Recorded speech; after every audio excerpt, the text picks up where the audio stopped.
Welcome to our Power is Within podcast. I'm your host, Chasmith, and my mission for this podcast is to inspire you to take your power back and to realize that you are the healer that you have been looking for all along. We are all capable of healing in mind, in body, and in soul. Today's episode is brought to you by CFS School, which is founded by Jen, Mann, and Cardin Rabin. If you're not familiar with Jen and Cardin, please check out a recent episode, number 119, where I get to pick their brains and hear about their personal health healing journeys and discover how CFS School was birthed. CFS School is a nervous system healing program that includes an integrative brain retraining approach, polyvagal therapeutics, trauma resolution techniques such as somatic experiencing tools, inner child work, and parts work. It's designed to help guide you, support you, and empower you on your self-healing journey to heal from a variety of mind-body disorders, some including CFS, fibromyalgia, POTS, autoimmune disorders, sensitivities, and more. There is a self-study option that is perfect for people who want to go at their own pace. There is also a live cohort that begins at the end of June for people who want more guidance and live support. This cohort tends to fill up fast. So if you are interested, I highly encourage you to click the link in the show notes and book your free discovery call today. Also, before I introduce today's guest, I do want to ask that if you are enjoying the content from this show and have yet to leave a review on Apple Podcast or my website, please consider doing that today and help me support my mission.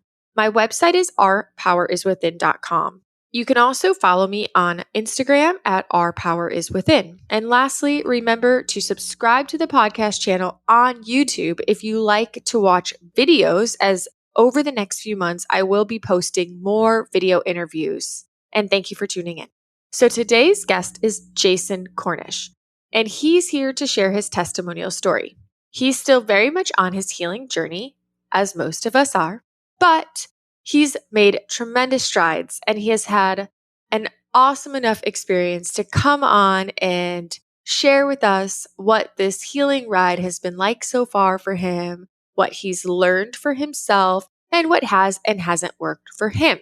So let's welcome Jason, and please enjoy.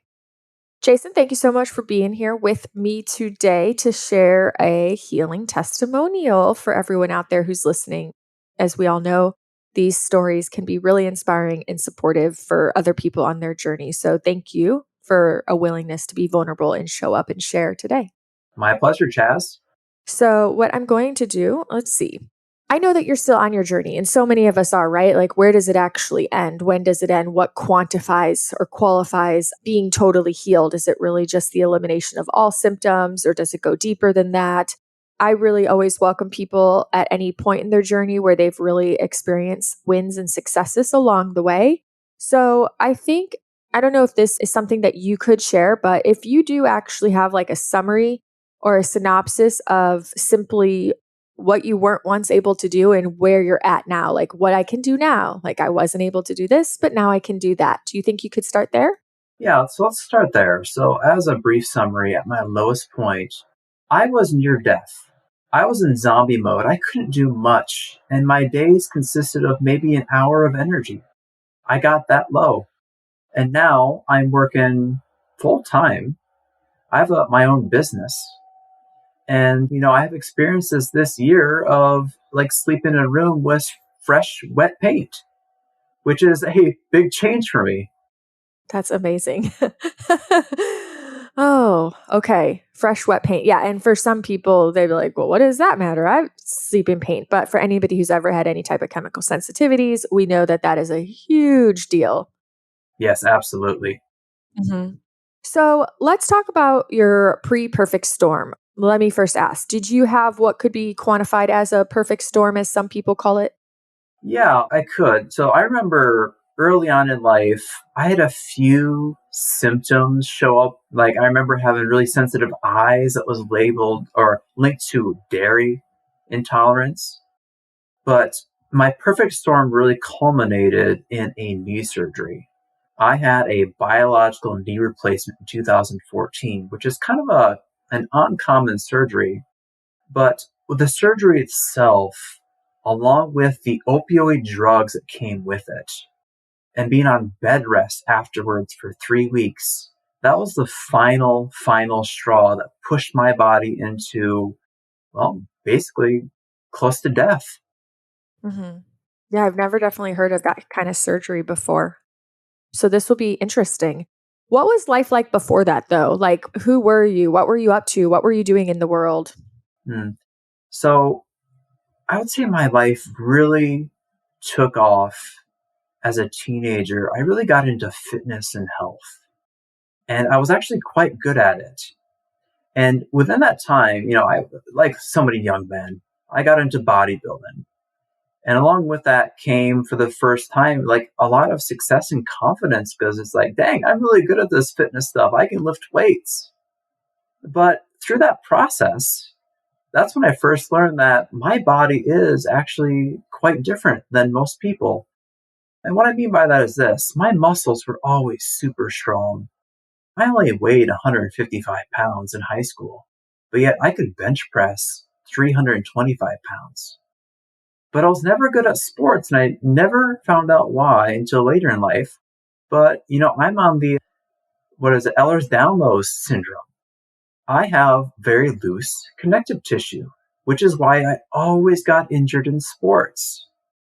So I was this mixture of, yet, on one hand, a really athletic person, but on the other hand, I was always injured. And I was also that kid that could put their leg behind their head and do pull-ups to entertain classmates. And I guess to go on with that, this is also where my first major bout of chronic pain came in. When I was 15 years old, in the same year, I injured a disc and vertebrae in my upper back and also got a disc herniation by just doing box jumps at the gym. And it's just crazy to think that both those incidents, that was a sentence of 15 years of chronic back pain that was a big issue every day of my life until I figured out a way to rehab it. Which I imagine came long after the perfect storm. Well, actually, some of that started before the perfect storm because I was in chronic pain for so long, from the age of about 15 until 25.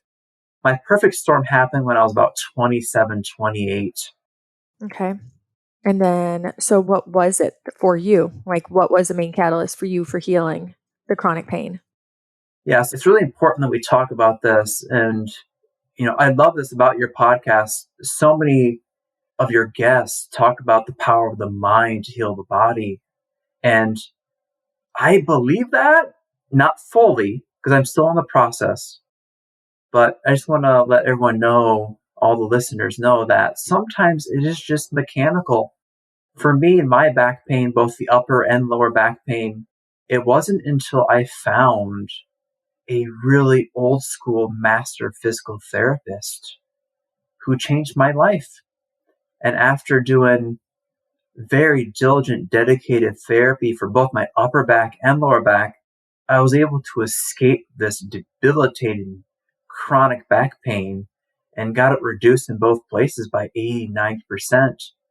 And since becoming a fitness professional now and mastering these crafts, I still have occasional back pain flare up, but I can manage it so well now. And I can use this knowledge to help so many other people deal with more mechanical based back pain. Mm-hmm.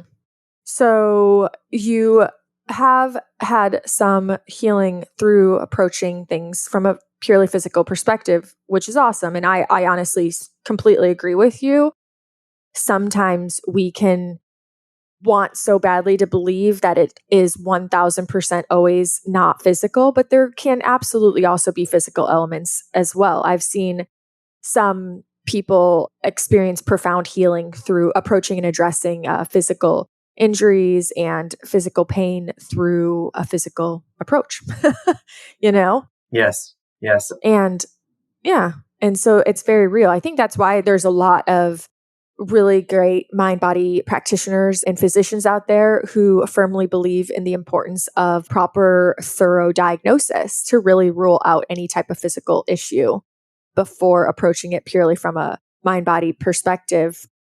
Then there's also the very real fact that generally what could start as a physical issue, like an actual real legitimate injury, can turn into chronic pain due to the neuroplasticity factor and the fact that the brain begins to essentially learn the pain and it can get stuck in feedback loops, very similar to like a phantom limb pain. So that is also something that can also happen. And sometimes we can approach our healing from a physical perspective and yield phenomenal results. And I would personally say that there's likely an element of the physical aspect that was a part of that healing. And also that through those physical approaches, we were actually teaching the brain a new way of being, and therefore basically teaching the brain to unlearn the pain, if you will, through Yes. physical action. Yes. Very similar to incremental training, right? Or exposure therapy. If you are somebody who's like chronic fatigue or you have issues like with walking, it's very much the same. We go out and we do little bouts of walking to teach the brain it's safe and create safety around it and elevated moods. And we do that over and over as we build that physical capacity and also help the brain unlearn the old pattern. Yes. And to get more specific, and for the audience's sake, with my upper back pain, it was largely resolved by doing exercises that would bring my shoulder blades closer together. Anatomically speaking, the shoulder blades of most humans should be about 5 or 6 inches apart. Mine were 9 inches apart. 9 inches. So after months of shoulder and upper back work, bringing my, anatomy, my shoulder blades closer together, I remember waking up one morning and my brain and body just took a deep breath and I felt so different. And in turn with my lower back, my pain was caused by a physical disc bulge. Now, I know with your other guests, maybe it was discussed that, if you take an MRI of 100 people, 50 of them may have a disc bulge, but only 25 have pain.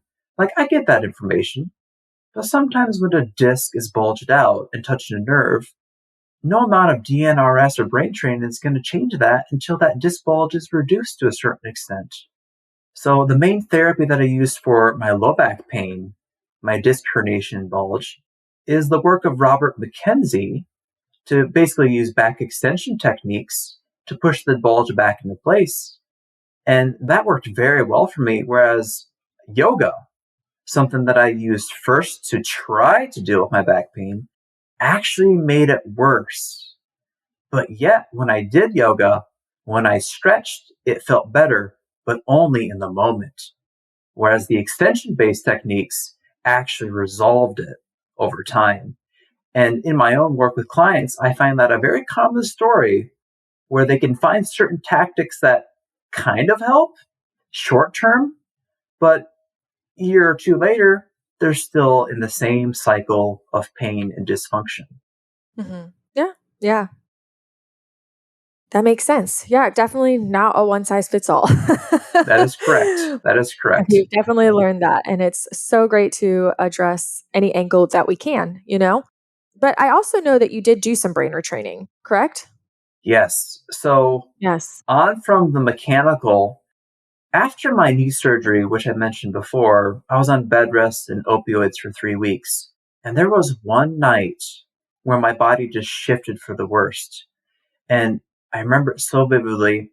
That was the night where I only slept maybe 5 minutes.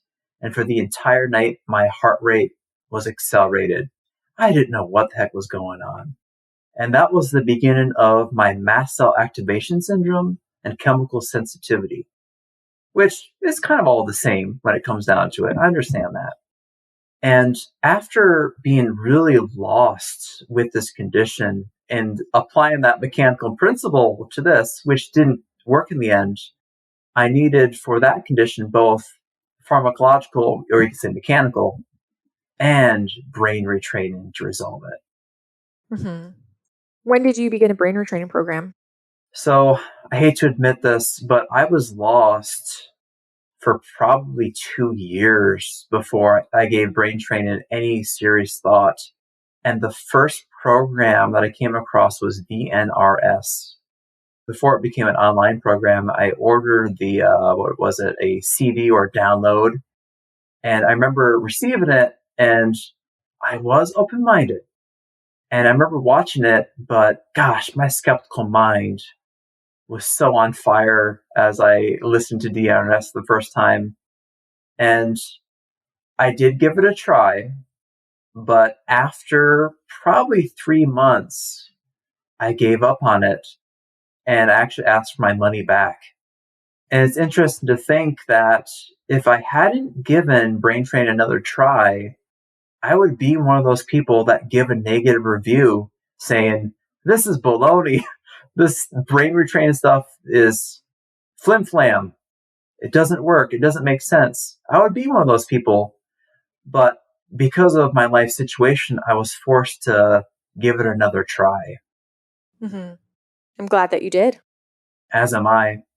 So in working to better my health, the main practitioner I've worked with is Beth O'Hare, who I'm sure some of your guests and listeners know about, but she's my main mast cell practitioner. And in talking with her, she guided me towards the Gupta program instead of DNRS. And that was a better fit for me with Ashok's approach. And I especially enjoyed the meditation component of that. And using brain retraining and meditation, along with working with my own spouse, who is a psychologist, which makes all this all the more interesting, I was able to stick with brain retraining because of the science behind it and understanding the mechanisms of how the brain can change over time. Mm-hmm. So you did Gupta then after DNRS. Yeah, so after I gave up DNRS, I was like, okay, I'm willing to give brain training another try because I was very desperate. Mm-hmm. So then the Gupta program did resonate better with me. Yeah. Okay. I mean, everyone has a different perspective for sure. And his program is a little bit more, it's just very different. And you said you liked the meditation aspect, which I know some people really get into and, and other people don't. Just like some people love visualizations and other people just are very adverse to them. So I'm glad that you found something else. So when did you start Gupta? I started that probably 2.5 years ago. Time flies. Time flies. Mm-hmm. So yes, I started Gupta in a very desperate situation, which hopefully we'll talk about soon. But I remember being very diligent with that program at first, doing my rounds in the morning, doing the meditation, and using the various tools and tactics that he gives his subscribers. And I am definitely not one of those people that is an overnight success. I remember with both programs talking about people who see results in 3 days, results in a week, results in a month. I am not that person.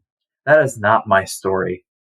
So just know that with these programs, if you stick with them, even maybe for years, because of my understanding of how the brain works now, I can say with authority, it is bound to reduce your symptoms. I don't know to what extent for people, but if you keep with these things, just like with physical exercise, you are going to see results over time. Absolutely. Yeah. So tell me what drove you to give brain retraining a second chance? That's a great question. So I actually became, you could say, part-time homeless. What happened with my house, I live in Auburn, Alabama, a very humid place.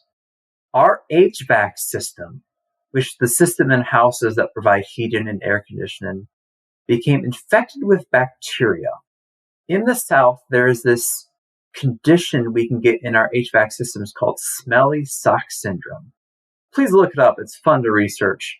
But basically, bacteria inhabit the coil of this system, and it spits out air that smells, well, like dirty gym socks.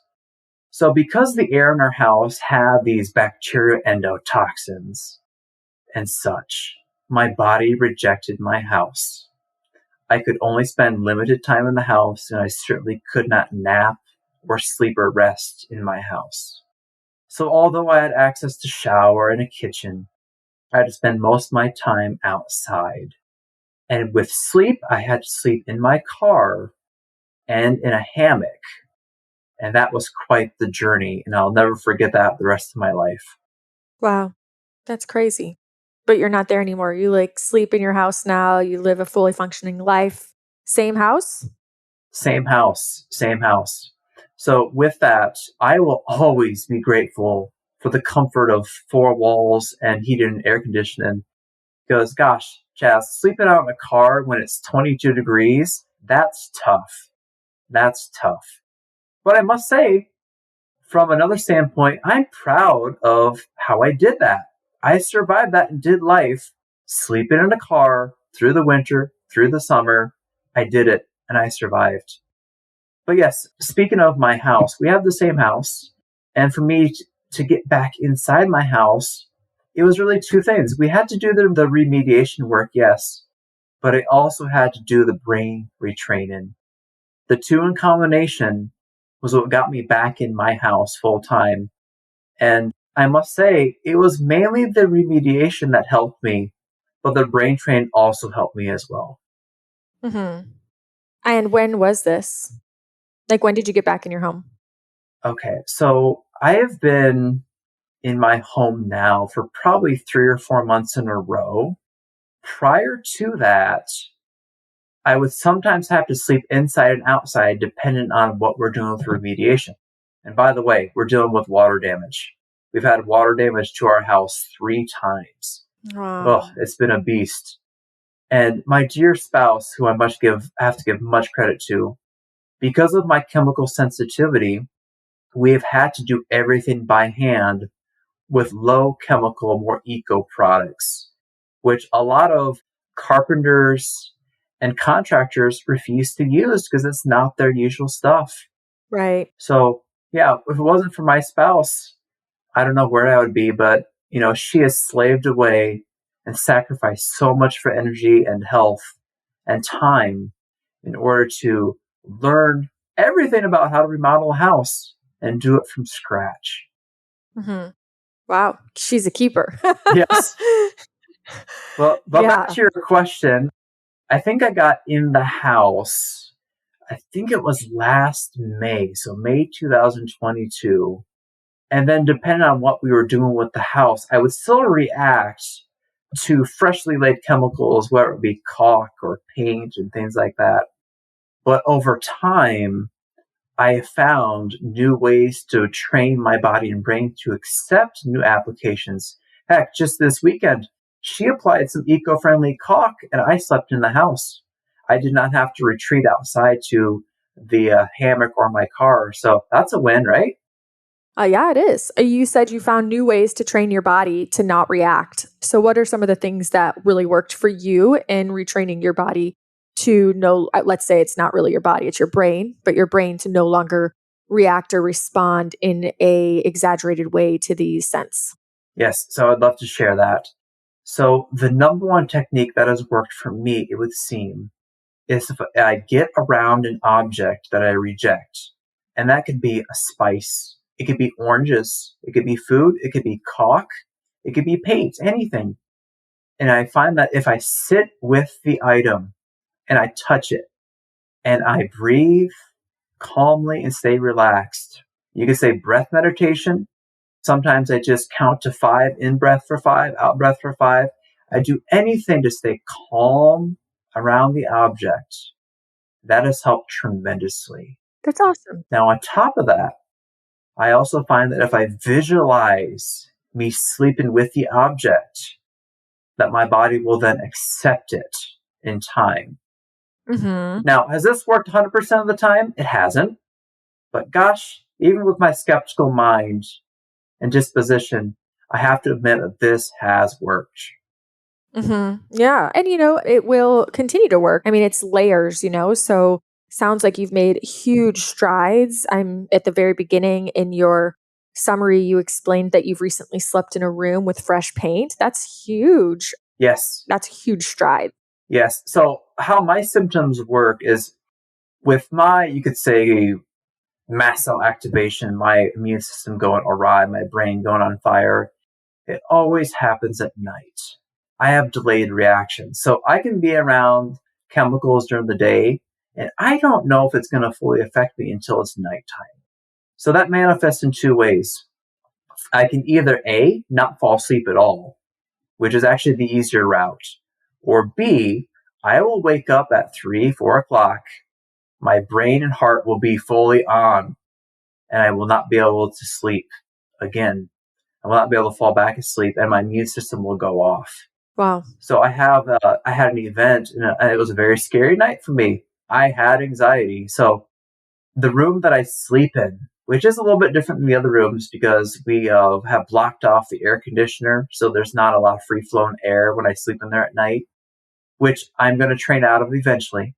Okay, that was gonna be a question. I was gonna say, are we gonna work towards eventually just normalizing that too? Yes, absolutely. Once the remodeling is done, we'll work on that. One step at a time, right? That's right. But there was a night where my wife had to paint my sleeping room.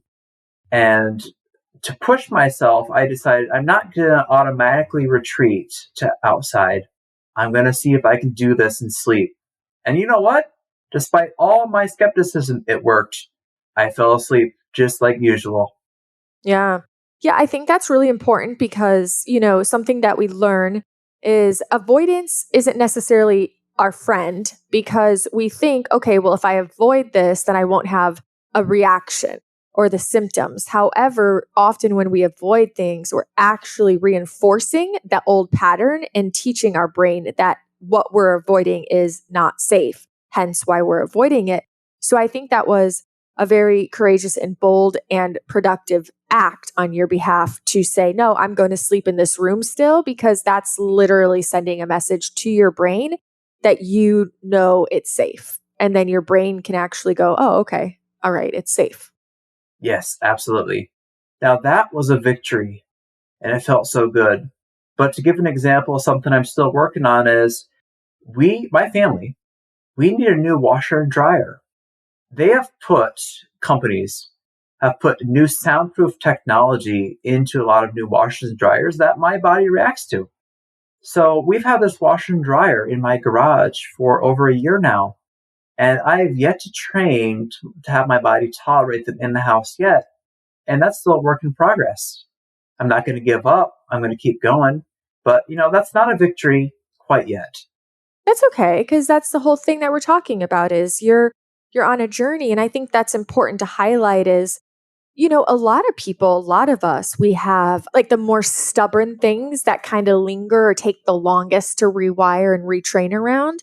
So I hear all the time people make huge strides and have huge progress, but maybe there's just that one lingering thing, one thing that they just haven't been able to teach their brain is safe, or one symptom that they haven't been able to get to calm down. And the idea to not give up that hope and to just continue to move forward and trust that the steps you're taking will yield the results in the right timing. And I imagine there's huge growth potential and opportunities for learning along the way.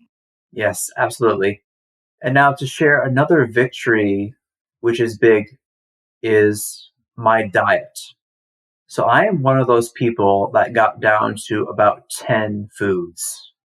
Anyone listening be on the carrot and chicken diet? It gets really old. Yeah.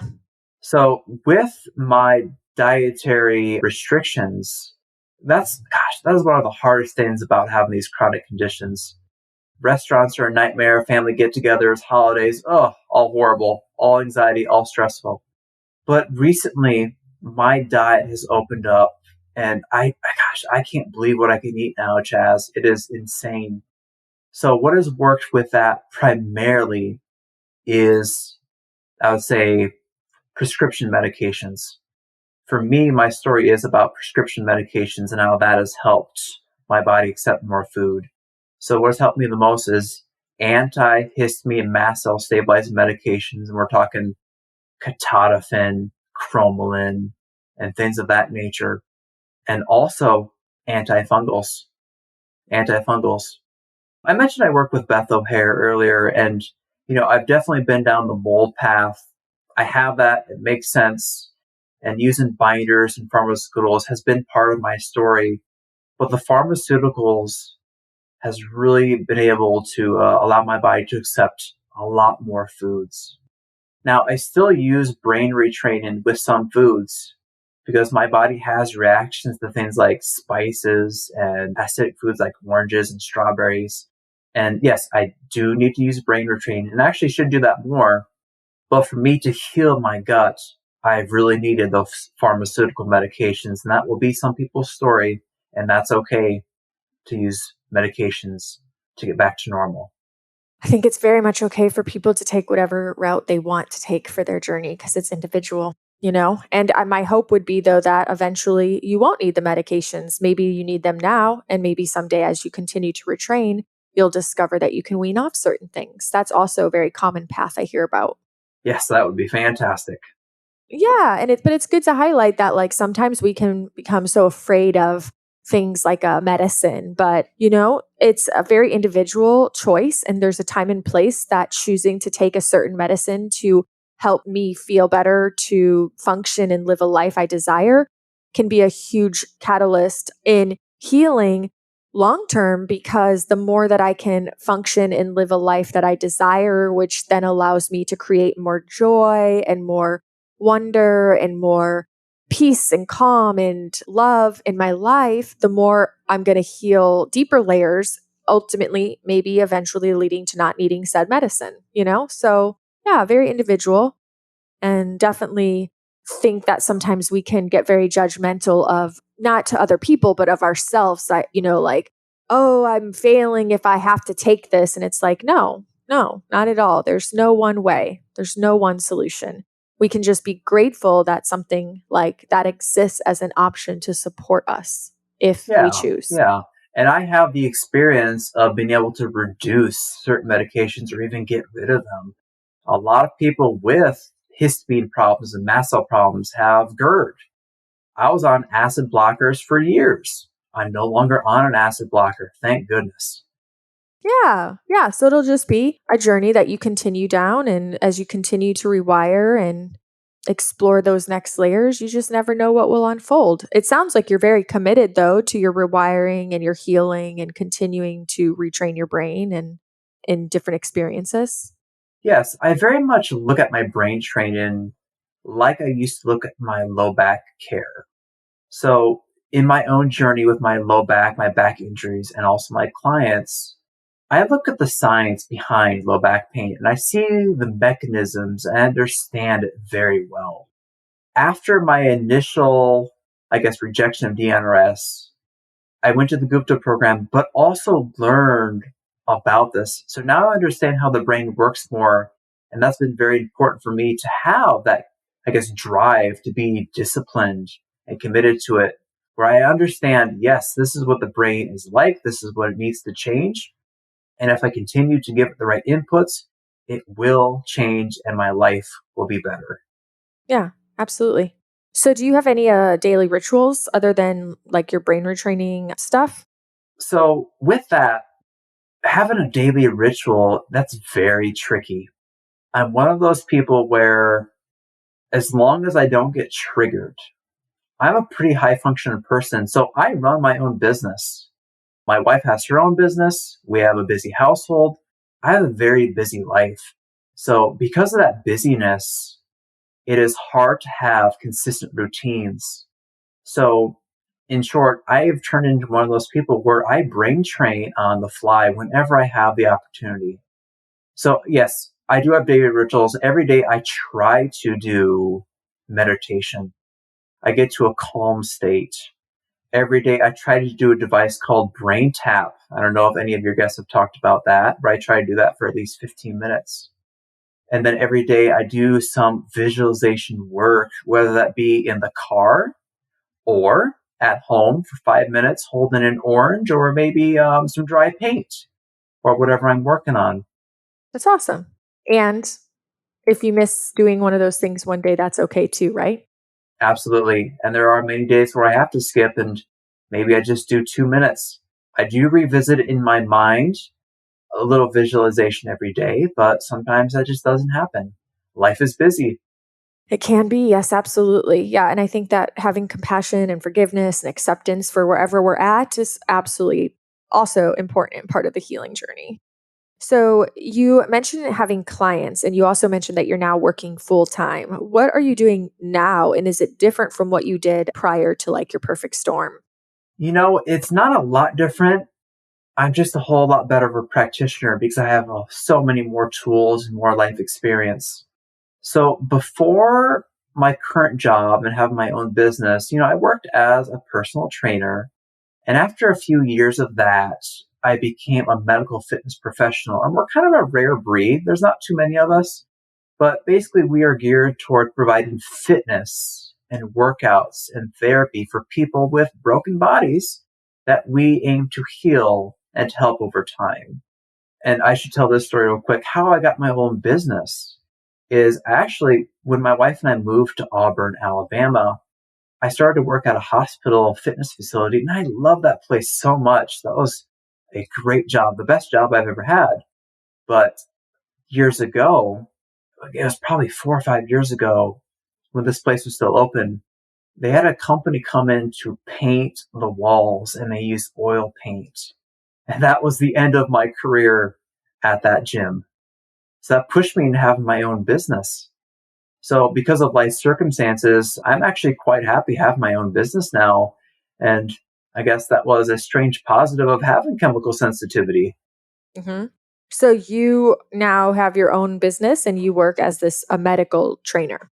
Yeah, I work as a medical fitness professional.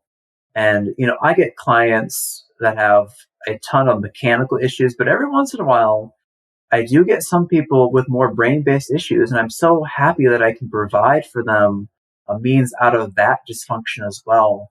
So I love the mechanical stuff. It makes sense to me. I have a lot of experience with it. But now that I have personal experience and now a few client experiences of people bettering their health through brain retraining, I can use that now. Yes. That's awesome. What are your next big goals? Well, the major goal that I have, my family has, we're going to finish our house. Our house has been under construction for about 2.5 years now. And once that, I guess, settles, I believe I'll be able to try more aggressive treatments to better my body and brain. And I've already dipped my toes into some things like ketamine treatments and the use of psychedelics and other such therapies in order to, I guess, fully heal, because that's what I'm after. And that's what we're all after in the end. hmm What is your next thing that you really want to train around? Is it your washer and dryer? Or like, do you have any goals specifically around the next thing you want to train around? That is a great question. So the washer and dryer are definitely on the top of the list. And I must say, we actually just successfully got pets for the first time because I have a daughter and she's wanted pets for years, but we're finally at a place where I feel comfortable enough doing that. So I don't have a big next goal because I just accomplished it. We now have pets. What kind of pets? We just got 2 cats. Awesome. I bet she's so excited. She is. She is. Yeah, that's awesome. So finishing the home and you got pets, that's a big one. You slept in a bedroom with wet paint. That's huge, huge wins. I hope you celebrate your wins. Do you celebrate your wins? I probably don't celebrate enough. I will try that. Maybe that's what I'll work on next, Jazz. Yeah, make sure you celebrate them. Be silly, like be extravagant with your celebration. Like really acknowledge yourself, your brain, your body, really acknowledge your ability to like create those huge wins. That's so important. What else? Is there anything else that you feel like is missing that's an integral piece in this story? I would say that one thing that I'm getting into more lately, and I know that not everyone can do this based on their energy, but, I am a fitness professional. I like physical activity, and I have found that despite having bad days, even when your energy is low, if you get after it physically, if you do something with your body to match whatever you're able to do, but subjectively make it hard, I found that to be very soothing and good for my mental health and my body. And I would, I guess, maybe present that as a missing piece and key for some people's healing journeys is making sure that you take care of your body. Yeah, movement is medicine. Movement is definitely medicine. Do you have a favorite style of exercise nowadays? Because I know you've gone through the gamut of different things. And at one point you were even just doing bodybuilding. Is there a favorite exercise or favorite movement or favorite physical activity that just makes you so happy? Okay, well, I personally have a lot of issues and injuries in my body. I'm kind of a clinical quagmire with lots of things going on. And honestly, I probably need not a biological, but a bionic knee replacement. So I am limited in some capacities in what I can do, but I enjoy walking through the woods at a, pretty brisk pace. I love lifting weights within my capabilities. And then I have grown to enjoy my daily rehab maintenance protocols in order to keep my body pain free. So any movement is sweet to me because at my lowest point, I was on bed rest near death. And once you've been in a situation like that, you just going for a walk on a sunny day is such a glorious gift. Absolutely. Yeah, that's awesome. Anything else that you feel that you want to share with anybody out there that you feel would provide value for anyone listening wherever they're at in their journey? I would say that what has kept me going is focus on the future. I've always thought and believed that with any major issue in your body or your life, someone somewhere has figured out a way out of it. So finding therapies, doing research, keep trying, don't give up, because that has worked so well for me. Because again, at my lowest point, I could not imagine that I was going to live for another week. And here I am, years later, I have my own business. I'm getting my health back. I'm sleeping in a house again. And I never thought I would live to see, I guess I'm currently at the age of 37. I didn't think I would live this long back 5 years ago. Thank you. And you've listened to my podcast, so you know what question is going to come next. If you could only share one message with the world for the rest of your life, what message would that be? And I want to preface by saying, think about your daughter and what message you would want to share with her if you could only share and impart one message into her life. Make every day count. Make every day count. Don't take your days for granted because they are numbered. Even if you're healthy, you never know how long you have. So don't take your days for granted. Make the most of your life every day. And when you have health and energy, when you have better days, enjoy them and use them. Mm-hmm. I love that. Thank you so much. That's awesome. And thank you for sharing your story and your insights through this journey you've been on. And I want you to just keep it up and stay committed to being true to yourself and continuing on this path and forging ahead, because I absolutely believe that you will get to that place where you feel like you have accomplished everything you want to in this journey with your dedication and commitment to yourself and the process. I believe so too. And thank you for your willingness to be vulnerable and share with the podcast today. I appreciate it. All right. Thank you for all your work. Friends, that is a wrap. As always, I hope you enjoyed today's episode. I hope you were inspired in some way or learned some new insights that can help you on your journey, or were just reminded that healing is possible even for you. If you have a story that you want to share or a topic or guest that you want to request, send me a DM or a voice memo and I will do my best to make that happen. And until next time, make this week great.